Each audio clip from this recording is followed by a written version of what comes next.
Sky News host Steve Price. Steve, look, the government boasting about these figures, good on them that it looks like there's going to be a surplus. Spending could have been higher.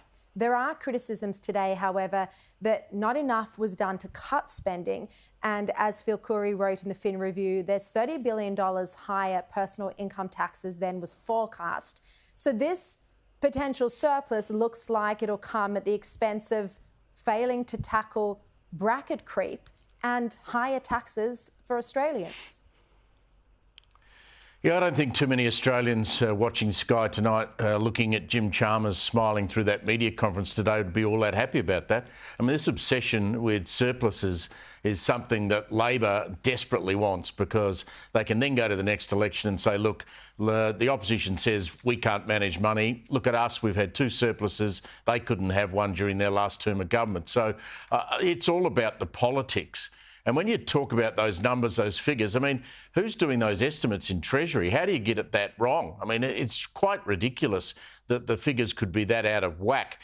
And, you know, we've prosecuted this argument. Paul Murray's done it a lot. There was nothing there today in my EFO to give any relief to cost of living. The people tonight are struggling home. They're stopping at a petrol station. Petrol's still pretty high. It's come down a little bit. You know, the excise could easily be put away for 6 months. But what Jim Chalmers did today, Sharri, I think is he said, look, we've made a lot of money. We're going to stick it away. Maybe we'll give you some next year, but you go to Christmas and that's your bad luck. Look, let's have a look at Queensland now. An exclusive in The Australian today reveals that Steve Miles was installed as Queensland's next Labor Premier because of a secret industrial deal done between 2 unions over government-funded infrastructure projects. The report says that both the United Workers' Union and the Australian Workers' Union were involved in king-making decisions, according to sources briefed on the negotiations.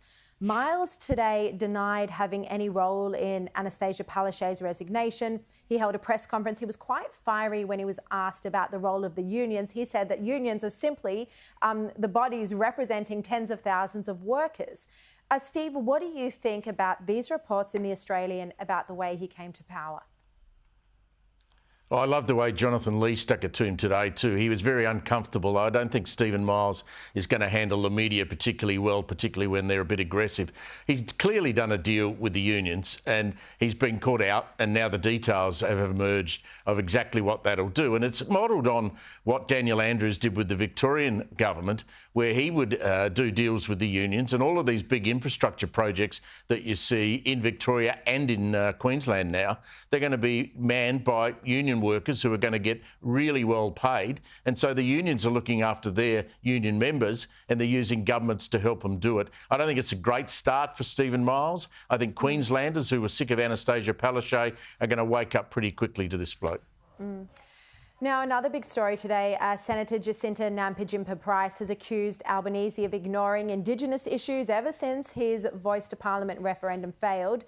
She said that we haven't heard from him since the failing of the Voice on any issues regarding Indigenous Australians, our most marginalised. She says it's disappointing that the Prime Minister appears to have abandoned this issue altogether. Steve, what do you think about this? She does seem to have a point. I think she's the most honest politician in the country at the moment. She says what she believes. She's not afraid to speak out, and she makes a lot of sense. We know that Anthony Albanese, he did one jet stop, whistle tops tour to Alice Springs at the height of all the trouble they were having in the streets. Now, if any Australians watching us tonight don't believe that that trouble still goes on in Alice Springs, you're kidding yourselves. And so Jacinta is putting on the record again that nothing's happened. And it's not just Anthony Albanese. Sharri, when was the last time we heard from any of the vocal Indigenous leaders who were out every day during the Voice campaign about anything? We haven't heard anything from a peep from them either. So suddenly you lose the yes vote, and you're pretending that all these problems for Indigenous communities, and look at what's going on in Townsville as an example, you're just pretending they've all gone away.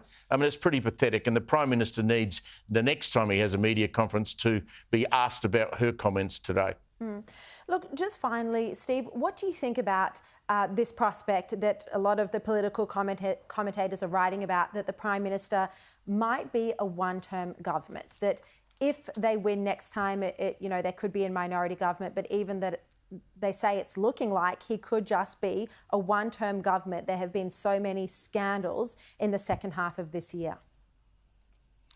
Yeah, I think Paul Kelly summed that up pretty well in The Australian today, where he said there's a lot of these marginal electorates that are getting very cranky. Now, the last thing we want to do is go back to minority government. I mean, I can still remember how horrible it was in 2010 when Julia Gillard tied with the coalition on 72 seats each. And you remember those days? You might have even been down in Canberra where you had all those negotiations with Rob Oakeshott and with Tony Windsor. And with Bob Katter to try and form some sort of cobbled together government. Can you imagine that happening again after the election we'll probably have in 2025 with the Teals and the government and the Greens? You imagine what sort of Australia we're going to end up with if that happens? Well, exactly. And Steve, I mean, the Greens were a radical left group back then, 10 years ago, but now they're an anti-Semitic party, undoubtedly. They are an extremist party. You can't possibly form any sort of sensible government with the Greens.